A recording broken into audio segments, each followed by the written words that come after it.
ChatGPT erabiltzen duzuenean, zirkuito logikoik erabiltzen dira ChatGPT eta Gemini guzti horiek prozesatzeko eta informazio gordetzeko. Teknologia hau da erabiltzen duzuena egunerokoa. Nola?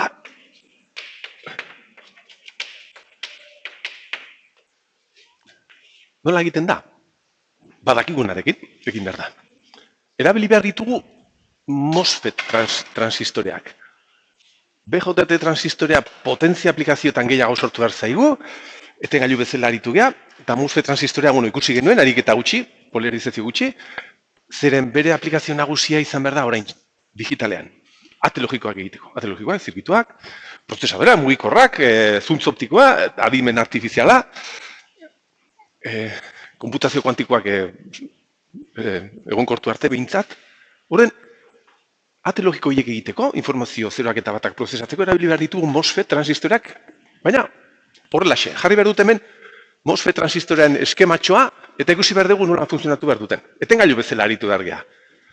Edo irekita, edo off, edo omikoan. Asetuta ez, aktibo ez. Orden, MOSFET transistorea, lehen da bizikoa, erabili behar ditugu biak, NMOS eta PMOS. Orden, NMOS transistorea zan, aritu garena, bere simboloa hause, G muturra, drainatzailea eta S. Eta marraztu behar dut hemen bere erdieroale egitura. Eta hemen ulertu behar dugulako betoxo, nola erabili behar dugun. Hemen genuen N, hau da P, gorputza, hemen N, hemen isolatzaile bat, eta G, konexioa. Eta hemen genuen goian D, eta hemen azpian, begira, hemen ezberdintasuna. Hemen azpian drainatzailea konektatzen genuen honi eta honi. Kasu honetan, orain ez, aplikazio digital hauetan, S muturra, iturria, konektatu behar dugu bakarrik ontara. Zeren gorputzaren konexioa aparte izan behar dugu. Aparte.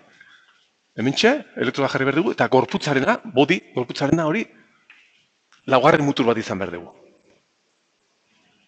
Ez dugu konektatu behar onuta, ikusi genuen bezala polarizazio aplikazioetan, bale? Eta hori irudikatzeko simboloan ikusiko duzu horrelaxe. Gezitxo bat horrelaxe, eta bizango zen gorputzaren konexioa. Egora berria. Hori da bakarrik aplikazio digital hauetan.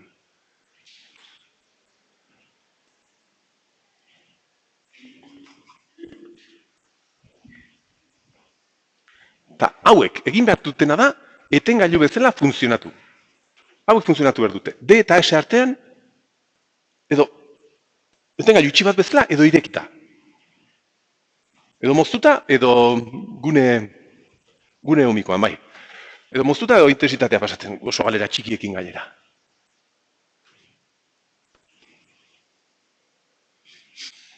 Etengailu bat bezala. Edo horrela, D eta S artean, eta G horrela, edo horrela. D eta S artean horrelaxe, edo horrela, edo horrela. Tan ikusi dezagun, noiz eta zergatik. Begira, orain, B mutur hori atera dugu transistor hauetatik, zeren txip horietan izan behar ditugu horrelaxeko milioika. Baina NMOS eta milioika eta beraien artean konektatuta. Tal. Baina guztien gorputza, guztiena, egon behar da, lurrera konektatuta. NMOS transistorena egon behar da lurrera moztuta, hau, gorputzarena. Gero beraien artean, D eta S artean, egon daitezke beste konexio batzu, baina guztiak izan behar dute, hau horrelaxe. P, erdiero ale hori, zerora. Honen eragila zein da? Bi egora ikusi behar ditugu. VG, denean 0 voltio, eta gero egoera berdina, VG, denean bat logikoa. Osa, 0 logikoa eta bat logikoa tensio altuena. VCC altuena, kasu honetan, VDD esaten zaio. 5 voltio, 2,5 voltio, bat logikoa. 0 logikoa, VG denean. Orden aztertu dezagun hemen begira. P muturrau lurrera. Hemen 0 voltio jartzen baldin baditugu, 0 voltio, goratzen duzu hemen zer gertatzen zen, hemen tensio bajua daukagunean hemen ez da ezer ez gertatzen. Hemen ez dago konexiorik, tensio diferentziarik ez dago, hemen ditugu PN juntura horiek hor daude, eta hemen D eta S artean hemen ez da sortzen ezerrez, osea, inbertsoan ditugu, batez ere hau, inbertsoan izan behar dugu. Hemen intensitaterik ez da pasatu behar. Hau, G 0 voltio baldin bada, transistore hau horrelaxe dago. Horrelaxe dago. Berriz, egoera berdinean, berriz marraztu behar dut, nahi ez da berdina marraztu behar dut, argiago ikusteko, azkar joango naiz. D. S. Isolatzailea. G. Eta hemen, hau lurrera.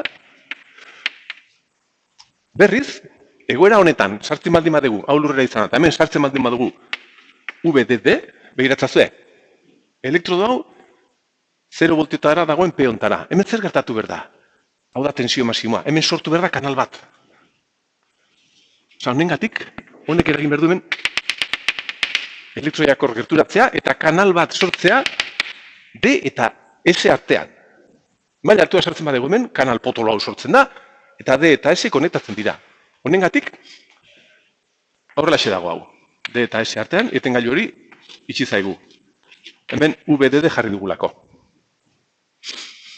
Horrelaxe erabili behar ditugu transistore hauek, ate logikoak egiteko. 0 eta batak prozesatzeko.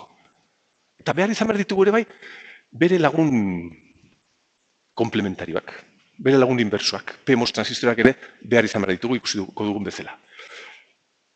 Aztertu ditzagun berdin. PMOS transistorea. Hemen simboloa zan hauxe. Hemen ES, hemen D, hemen G, eta bere erdieroa egitura, antzekoa, baina gauzak pixkate alderantziz. PMOS transistoreak zeukaten gorputza. P beharrean, N. Hemen genituen bi konexio hauek, P.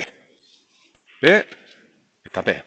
Elektroda goikoa, S muturra esan behar diogu, honi D, eta hemen isolatuta betik bezala G. G elektroda, sarrera G. Eta hori aztertu behar dugu bi kasutan. Hemen VG 0 voltio sartzen badugu, eta VG sartzen badugu VDD. Eta transistore hauek ere erabili behar ditugu ate logikotan. Egiteko zuen txat GPT.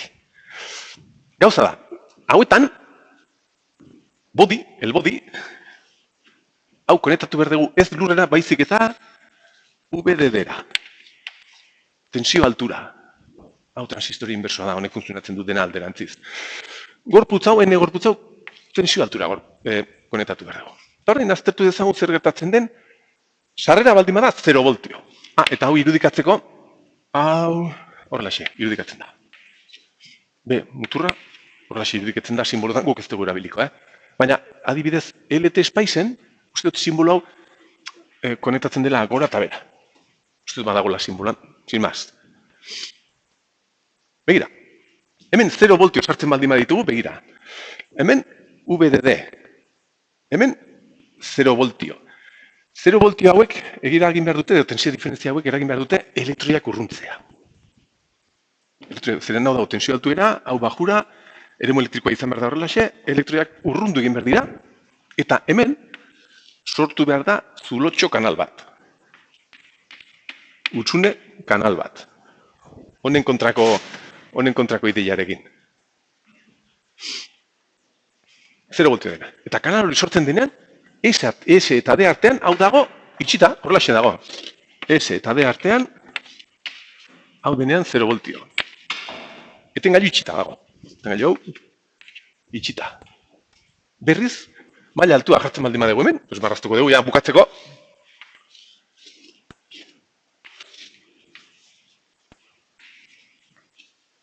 P. S. D. Isolatzailea. G. Eta honen sartu dugu hemen, maila altua. V, D, D. Gorputza. VDD-era. Eta ez dut merezi marraztea, baina bintzat eskema mantentzeko. Begira, hemen, VDD hemen eremu elektrikorik ez da sortzen, hemen elektroiak eta ez daukate, ez dute zerrez nabaritzen, hemen kanala ez da sortzen.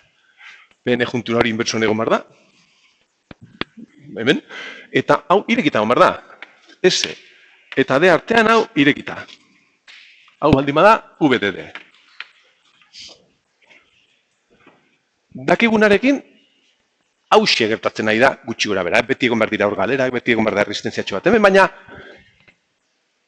ez dugu kontuan hartu behar, ez zer resistentziarik, ez zer bakarrik, etengailu ezaugarria. Eta txip guzti hauekin daude osatuta, eta horrexe funtzionatzen dute. Beraien artean daude konektatuta, informazio digitala 0 edo VDD elegatzen baldin badira, klik-klak, klik egiten dira, egiten dira, informazioa prozesatzeko. Eta hori ikusi behar dugu, ate logiko simpleena, notate bat, nola egiten den, ideia honekin. Ideia honekin. Zeren, nola, goazen ikustea.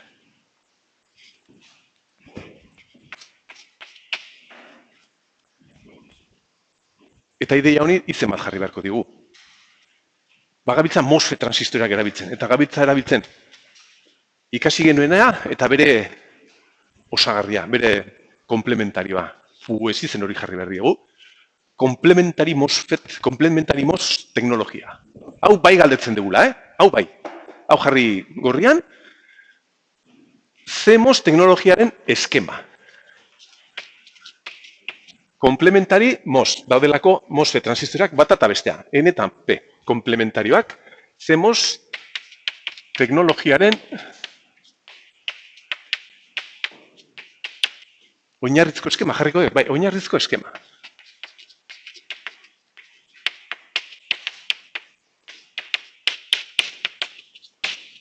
Balio izan behar digula eskematxo horrek berak egiteko ate logiko simplena, not bat.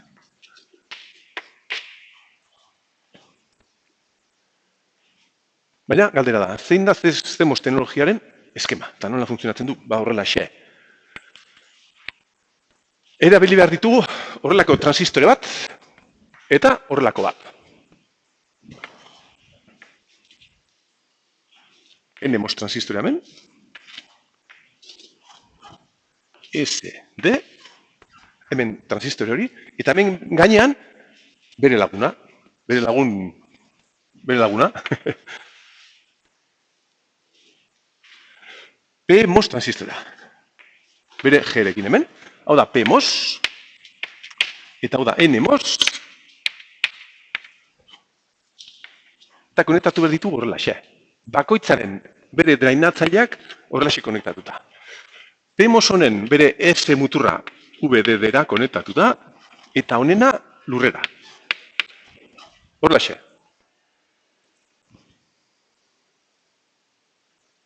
Bi transistorik, serien, baina hau buelta manda, eta D horiek hor konektatuta, eta bien G-ateak konektatuta. Hola xen. Hola xen. Eta zirkuito honen irtera bezala hartu behar dugu, hemen erdian, D horien irtera hau. CMOS, MOSFET komplementarioak edo osagarriak erabiltzen duen teknologia, informazio digitala prozesatzeko. Orden aztertu dezagun. VA, jarri dezagun hemen VA, eta irtera C, VC nabil jartzen, eta ikusi dezagun zer gertatzen den, edo tensio bezala, edo logikoki hau izango zan A, hau izango zan C. Tensio bezala sartu berdegumen, edo 0 voltio, edo VDD. Logikoki edo 0 edo bat. Eta ikusi dezagun hemen zer gertatzen den. Nola funtzionatzen duenek, ia. VA sartu behar dut 0 voltio, edo eta VDD. Hori logikoki, da, A sarrera, da, 0 logikoa, edo bat logikoa. Orden, egoera bakoitzan, aztertu behar dut, nola dauden, bi transistoreak, PMOS, NMOS, honen arabera. Hemen jarri dizudan arabera, Ikusi behar dut nola dauden, eta ikusi behar dut, ze balio duen, irterako muturrak, eta logikoki ze balio duen. Hau da, egin beharko duguna.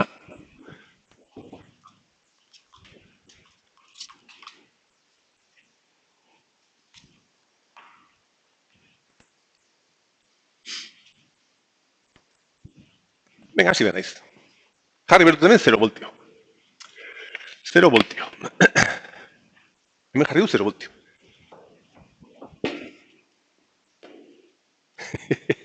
Nola dago PEMOS? Nola dago PEMOS? Goiko transistorea nola dago? On, jarriko diot on, vale? On. On, nire esatia etengailua itxita. Eta NMOS nola dago? Ulertu dugunako. Zen bada VC? Etengailu bezala ikusten badituzu horiek, zen bada VC? Hau. Zen honek egiten dio konexio bat, tak, hau izten denean, konektatzen du hau honekin. Tak, tak, doi besteik ez txorrada bat, super intuitiba. Orden, hau VC da, VDD. Bat logikoa. 0 beharrean sartzen badut VDD, hemen VDD sartzen badut, ja, PMOS no dago, irekita. Zen kanala zein da sortu, bere bodia dagolako hemen konektatuta. Bera hemen bodiak ez daude irudikatuta, CMOS eskema hauetan bodia hau ez dago, baina guztia daudelako ontara, eta guztia hau ilurrera. Ja, goikoa irekita, off. Eta bazpikoa, VDD sartzen badegu, kanala sortzen da, hau gertatzen delako, on. Eta etengailu bezala ikusten baduzue, hau, izten da, konektatzen da honekin, hau ireki, eta VCC 0 voltietara egon behar da. 0 logikoa. Not ate logikoa, ikusi duzuena, informazio digitala prozesatzen azteko, badakizuen nola egin daiteken, eta horrela egiten dira.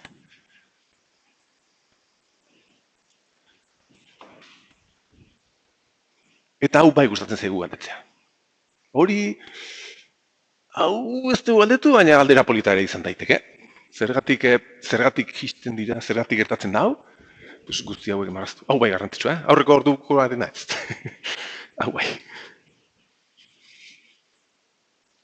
Eta orain ere gustatzen zaigun beste galdera bat egitea.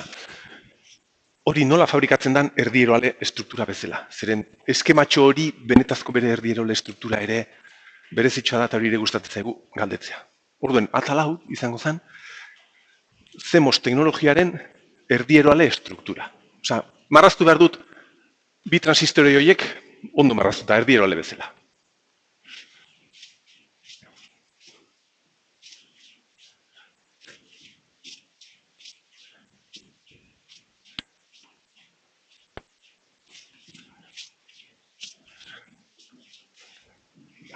Hau ere, oso galdera tipikoa. Urtero galdetzen da, edo oizkoan, edo bestean, edo berreskurapenan, beti.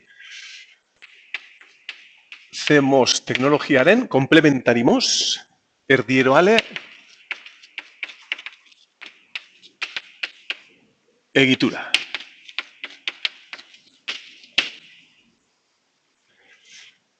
Hemen behar ditugu fabrikatzea bi transistoreiek.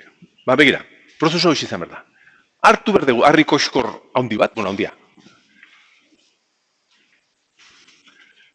Eta hemen sartu behar ditugu biak. Hau da, P, harri koskor bat hemen P. P motatakoa. P. Eta hemen ezkerrean egin behar dut NMOS transistorea, NMOS. Baina, ondizko igual. N eta N. Sartu behar dute fabrikazio prozesuekin, maskarakin, horre dopatzen eta bar, oso garestia makina hauek izatea, baina behin izan da, haue, merke sortzen da. Txip bakoitzan milioika daude. Eta hemen jarri behar dut NMOS transistora, NMOS. Eta behar ditugun lau konexioak, hause, hemen drainatzailea. Elektrodo honetan, honen drainatzailea izan behar dugu. Beste honetan, S. S muturra, iturria. Eta gero, behar dugun konexioa gorputzari, nik eskeman hemen azpian jarri duena, jarri behar dugu hemen. Elektrodo hau, gorputzarena, body. Hemen txe, jartzen zaio. Eskedana fabrikatzerakoan dena goitik imarko da, zitain bueltan banda. Eta gero hemen G artea jartzeko, hemen isolatzailea. eta G elektrodoa, hemen G. Ega daukagu azpiko transistora eginda. Eta hemen berdegu egitea, NPN egin badegu egin PNP. Orduan, beste transistora egiteko, hauxe, harriko eskorronetan, dopatzen dugu pila bat, hemen, N. N sekzio edo N atal ondi bat egiten dugu, eta hauxe izan behar da, bestearen bodia. Bodia. Orduan, hemen jarri behar dugu. P, hemen berriz P, eta begira baukagu hemen PMOS transistora, PNP, PMOS transistora. Konexioak, hemen, elektrodo honi, honen D. Hemen, honen S, PMOSaren S. Eta bere gorputzaren konexioa, hemen egin duen bezala, hemen txe, bere bodia. Eta bere G atea, hemen isolatzailea jarrita, hemen hau, eta hemen txe G. Horra xe fabrikatzen da, erdieroalekin, egoiko teknologiarekin gauzak eta dopatzen eta bar, elektrodoa jartzen eta hauek nanometro batukoak dira bakarrik, Hile batek ditu 50 mikrometro, hile batek.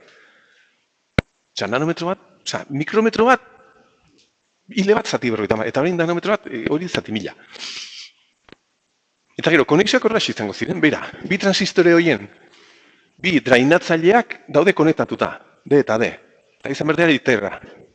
Bi D, konexio hauek horra konektatzen badira, hau da, VC, irtera, edo C. Gero, zer daukagu gehiago, bien G ere bai, hori sarrera izan berda.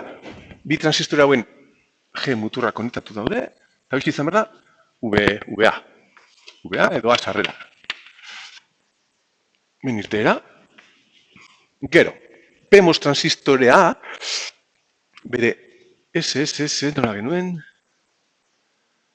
kasu honetan bai. Bere gorputza hemen hau dago konektatu da VDD, bere gorputza hauek daude konektatuta VDD, esan dizudan bezala, eta azpikoa lurrera. Hau lurrera.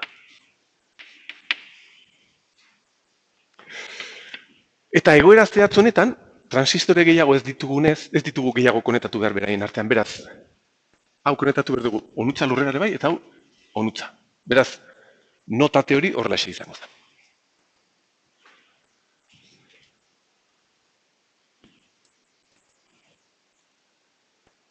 Eta hau bai gustan zaigula galdetzea. Zein da CMOS teknologiaren erdibal estruktura? Buruz ikastetan zerbait horregatik gustan zaitenik marraztea hasieratik zentzu pixkatekin.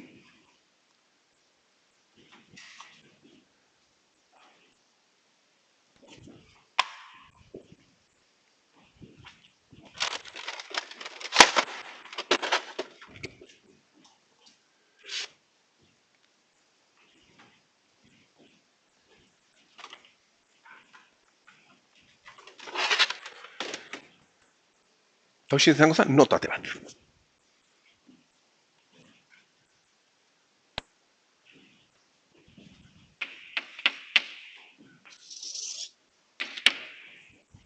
Hemen izen buru bat gero jarriko dizuet. Hoen, zirkuitu bat marraztu behar. Aztu zen.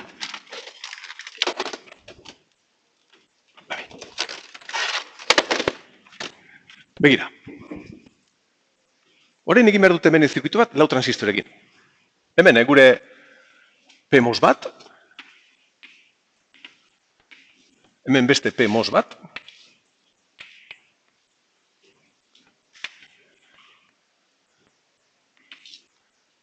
Beraien bere S muturrak hemen VDD-era. Horra konektatu behar ditut, paraleloan bezala. Beraien D hauek konektatu behar ditu orain NMOS batera. Serien beste batekin. Eta hau lurrera. Lau transistore. Demagun hau dela PMOS bat, PMOS bi, NMOS bat, NMOS bi. Gutako etengailua direla bakarrik, sarreren arabera. Eta jarri behar ditut, bi sarrera. A eta B.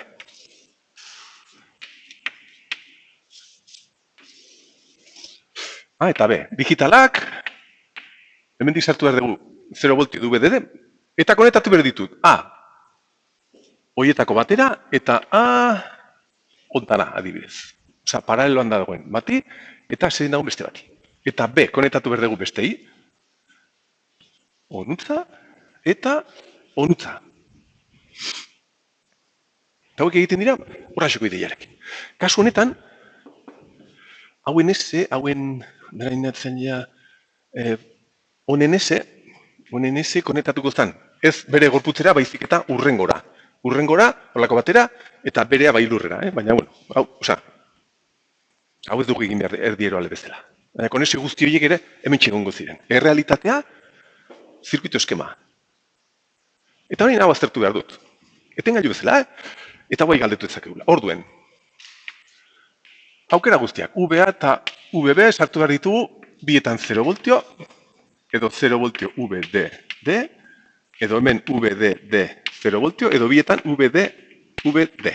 Logikoki, hau da, edo 0 sartzea, edo 0 bat, edo bat 0, edo bat. Osa, gauza berdina izango zen, Tensio bezala, edo eta logikoki. Eta egoera bakoitza aztertzeko me jarri behar didazue, edo jarri behar ditugu, transistore guztiak nola dauden. P bat, P bi, N bat, N bi. Etengailu bezala. Ikusi behar ditugu nola dauden, eta konexioen arabera ikusi behar dugu VC, irtera hemen. VC edo C. Irtera hemen. VC, zema balio duen, edo logikoki ze balio izan behar duen.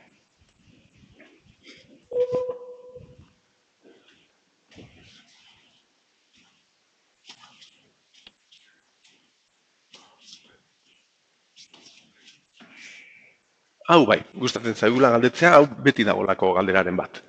Hasi gaitezen, hemen sartzen badut 0 eta 0. Nola dago P bat? Horrela edo horrela? Ez horrela, edo horrela edo horrela. Hau aldi bada 0 voltio nola dago hau? Hemen hasieran jarri dizkizudan 4 aukera horietan hor daukazue. Hau da P. P eta sarreran 0. Bai ez? On. Hau dago on. Eta hau N bat ikusten baduzu egongo da, irekita. Zeren bere gorputa dago 0, 0, orden ez dago kanala, off. Hau baldin bada 0, hau. On? Barkatu. Izan dugu N bat, off. N bat hemen. Hau baldin bada 0, hau ere on, eta hau off. Ikusten duzu, etengailu hauek itxita, biek itxita, eta hauek biek irekita. Irtera dago konektatuta VDD-era. Gainera bietatik. Osea, VDD, VC, maila altua.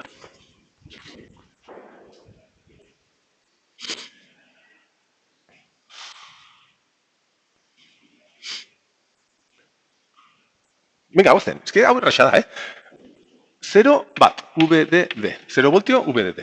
Venga, hau baldin bada 0, leheno bezala. Hau on, eta hau off. Eta orain, hau altua. Ia, B baldin bada altua, hau nola dago orain? Irekita. Hau dago off, B bi off orain. Eta hau on. Egoera berria, etengailu bezala ikusten baduzu begira. Hau dago itxita, baina hau jarretzen du irekita. Eta serien daude. Beraz, lurrera konexio izateko biek egon beharko dire itxita. Kasu honetan, hau dago, tak itxita eta hau irekita. Hene bat, off dago. Orduen, VCC zago konektatuta lurrera. Eta hemen daukago, hau itxita, uste du, bai? On, beraz, konexio bat dago hemendiko errutza. Hau, nahiz eta irekita egon paralelan daudenez, irtera VDD. Bat logikoa. Eta horrela aztertu beharko ditugu aukera guztiak. Horein, hau baldin bada VDD, hau 0. Pues venga, ordene P bat.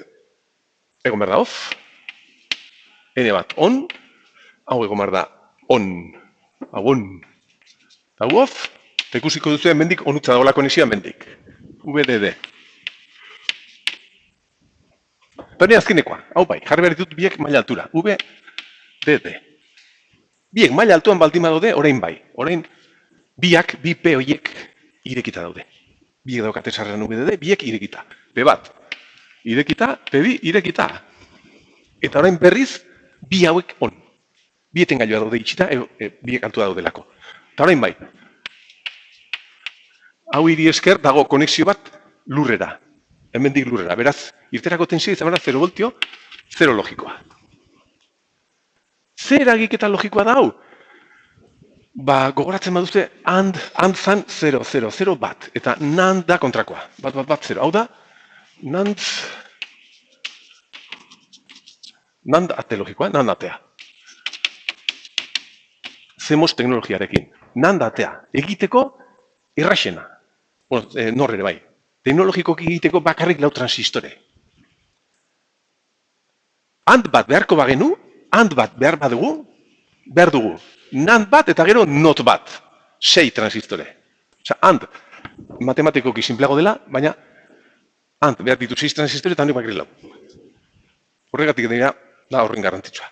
Eta horrela, ate logikoekin bakarrik egin ditzakegu denak, eraiketa guztiak.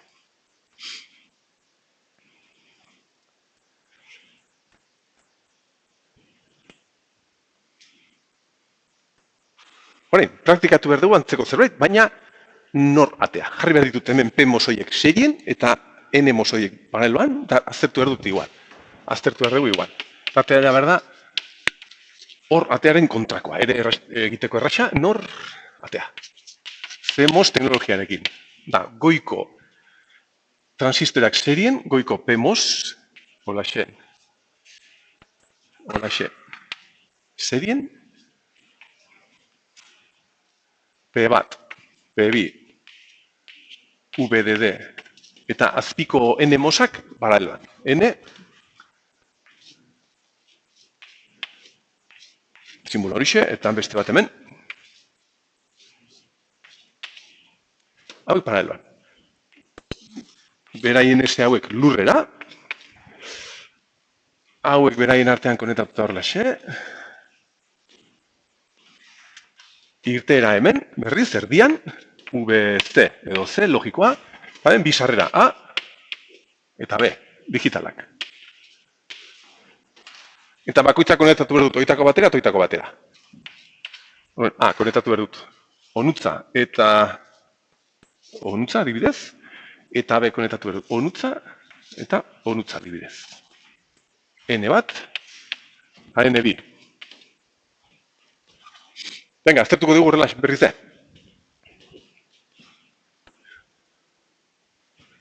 Hau erabiliko dute, eta hau erabiliko dut berriz. Igual, berretuko dut, bai, hemen bertan. Bai, egingo dut berriz.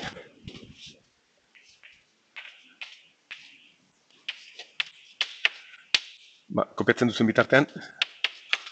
Eta B, 0, 0, 0, bat, 0, bat, diren bitartean, hau izan behar da, 0 voltio, 0 voltio. 0 voltio, VDD. VDD, 0. D.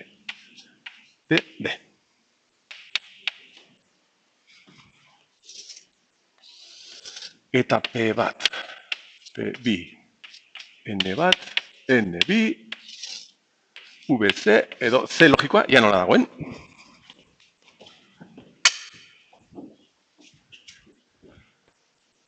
Ariketa oso erraxa dira, galdetzen den puntua erraxa da.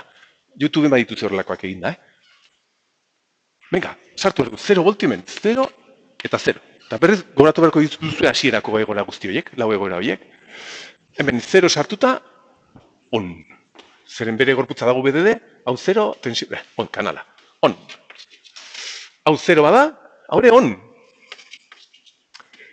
Eta 0 hauek off. Zeren hauek dira nemos, gorputza 0, off. Osea, hau dago konetatuta, onutza zeren biek daude itxita eta bi hauek irekita. Beraz, altua. VDD dala maila altua. Venga. Orain 0, VDD. hau on. Honekin hau off, ene bat off. Eta orain. Hau altua baldin bada, begira, hau orain irekita. Hau off, orain. Eta hau on. Begira. Hau dago itxita, beraz konexio bat sortzen da mendik lurrera. Eta hau irekita dagoenez, eta serien daudenez, nahiz hau itxita dagoen, hau irekita. Ez dago konexiorik garutza, dago lurrera. 0 voltio. 0 logikoa. Beste kasuan alderantziz, pues aztertu dezakezu. Beste kasuan, pues den alderantziz. Hau off, hau on, eta hau off. Eta konexio bat egon behar da lurrera, honekin. Egon behar dela altuan. Eta beste hau, bale, orduen hau 0 voltio, 0. Eta azkeniko, VDD. Biek altuak baldin badaude, bi hauek irekita. Hauek irekita. Off eta off. Osea, ez da egon behar konexiorik maila altura. Eta biek altuak baldin badaude, biek on. Eta orain bai lurrera bietatik gainera. Biek itxita, on, konexio bat lurrera 0 voltio, 0 logikoa. Hau da egiten den eragiketa. Eta gogoratzen badutze, hor eragiketa zan, bat, sarrera altua baldin badaukagu, kontrakoa egiten du, da, nor. Nor atea. Hau ere egiteko teknologiko gila transistorekin nahiko.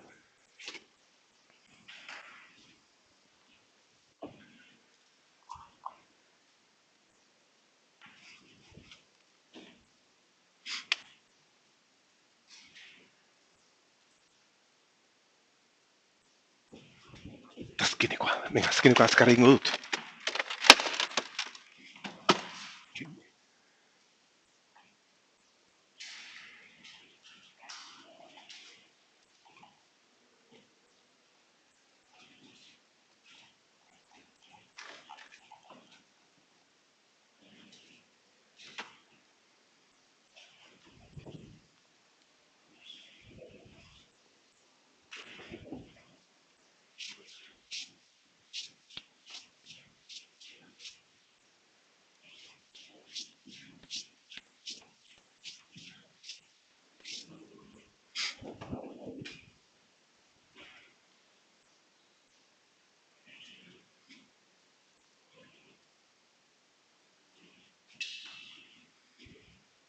Venga, bai, azkenekoa.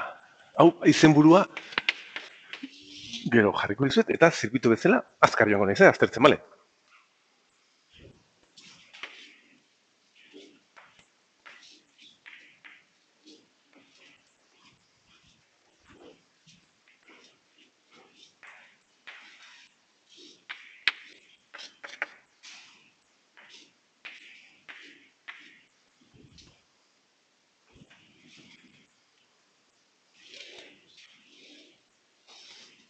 Hau, sarrera bakarra, bueno, lehengoz, eta orain...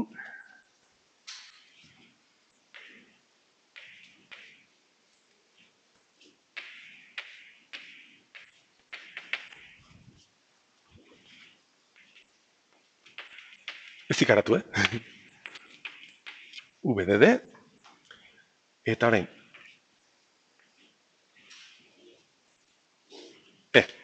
Ez sarrera bat hemen, enibol, kenduko dute horintxe.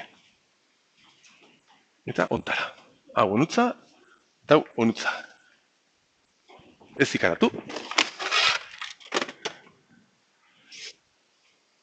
6 transistore, hemen P bat, P2, N bat, N2, eta bi hauek ez ditut aztertu behar, hau not bat delako. Hemen dagoen hau aztertu dugu. Maila bajua, maila altua, maila bajua. Aztertu dago, beraz, kasurik ez. Ate logikoak, hemen. VA, A, P bat, P2, N bat, N2. Eta bizarrera daude. VA, eta VE. 0. 0. Bai. Txune, VE, VA.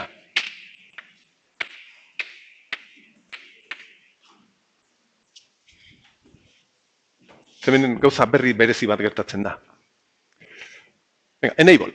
Hau, baldin bada 0, enable, edo sarrera hori baldin bada 0, begira, hemen 0, hemen izan behar dugu maila altua, VDD, hemen izan behar dugu 0, N bat egon behar da on, eta P2 egon behar da on. On eta on. Eta irtera hemen. C. C jarri dut VC.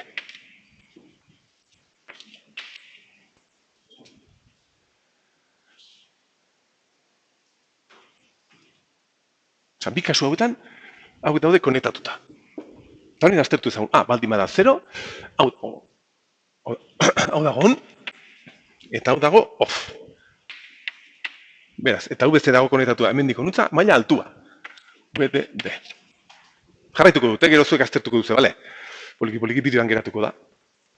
Berriz hau baldin bada maila altua, hau, V baldin bada altua, hau off, eta hau on. Maila altuarekin, hau on. Eta bi hauek ondo daudenez, zen hauek kontrolatzen dute, V kontrolatzen ditu hauek, konexioa lurrera, 0. Osa, C izango zen bat, 0. Eta begira, orain bai gauza berezia. Hau baldin bada VDD, begira hau baldin bada VDD, gauza berria sortzen da orain, eta hau da, galdetu ezakegun, aztertu ezagun, hau VDD. Honek egiten dut not, osa, hau hemen jartzen dut 0 voltio. Hemen VDD, egoera hau izango genuke. Orduen, hau egon behar da,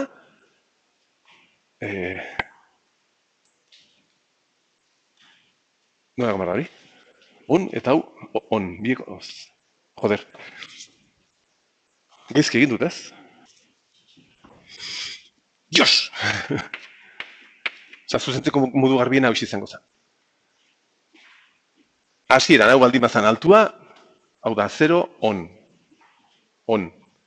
Jarritut, on, altua delako. Baren konturatu nahiz. Osa, hori hasi izango ezkotan, bargatu. Orain, hau baldin bada 0, 0, hemen VDD, eta hemen 0, orain bai, orain daude moztuta, leheno alderantziz jarri dut. V, hauek off, hau, 0 den bitartean. Eta begira,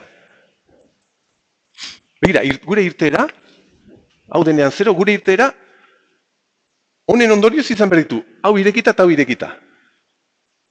Osa, hau irekita eta hau irekita, hau ez da gertatu egin arte inoiz. Beti egon da konexio bat edo onutza, edo gora. Orain, honek egin diguna da, kabletxo hau deskonektatu. Orain ez da xula A egiten duena, ez da xula. Zeren VC, geratu zaigu zitzilikatuta. Hau dago, etengailu bat irekita eta etengailu bat irekita. VC geratu zaigu kabletxo bat zintzilikatuta.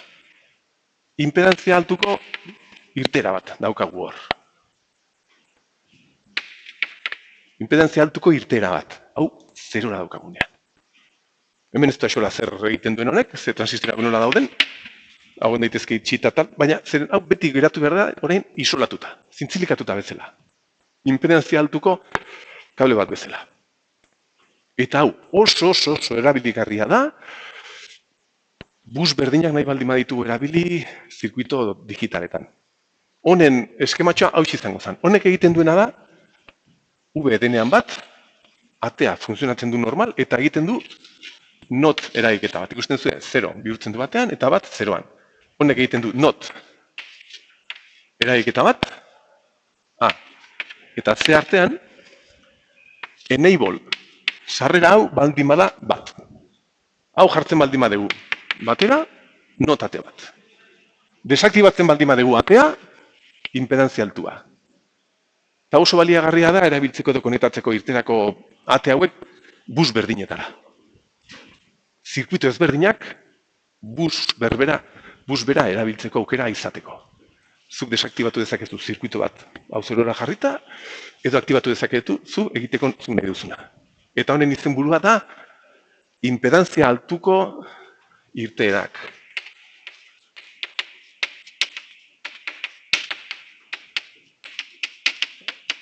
irteerak, ez da?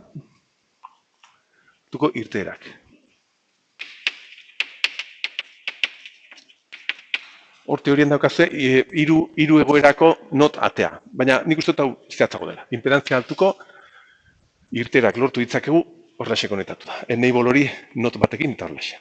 Barkatu dugu alderantziz jartzeagatik. Eta hori bai. Neko.